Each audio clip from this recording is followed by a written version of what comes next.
Les habitants de 37 quartiers du Grand Madrid sont entrés à contre-cœur dans une nouvelle phase de restrictions sanitaires pour endiguer la montée en flèche des cas de Covid-19. Ce dimanche, ils ont été des centaines à manifester dans 12 de ces quartiers. Ils ont dénoncé des mesures injustes et discriminatoires. Désormais, et pour 2 semaines, 850 000 personnes environ ne peuvent plus quitter leur quartier que pour se rendre au travail, emmener les enfants à l'école ou aller chez le médecin. Des mesures de semi-confinement qui s'appliquent à des quartiers où les habitants ont des revenus faibles et où les populations immigrées sont plus nombreuses. Ce qui suscite la colère de certains. C'est une mesure injuste, criminalisante et ségrégative. Nous sommes tous ensemble, nous devons sortir de cette situation ensemble. Quel est l'intérêt d'enfermer les gens mais de leur permettre d'aller travailler dans un métro bondé ? Au Royaume-Uni, le nombre de cas de Covid-19 a encore atteint des records ce week-end, alors que des restrictions régionales ciblées sont imposées.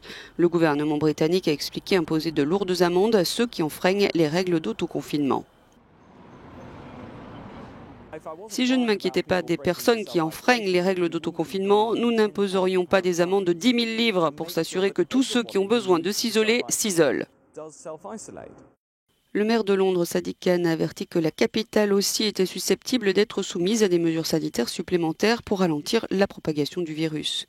Le couvre-feu pourrait figurer sur la liste du maire de Londres, une mesure déjà mise en place en Autriche pour les bars, restaurants, mais aussi pour les soirées privées chez des amis ou la famille.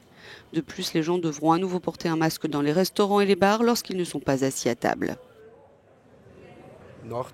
Après le déconfinement, tout le monde a continué comme si de rien n'était. Et en conséquence, nous avons à nouveau une augmentation du nombre de cas de coronavirus.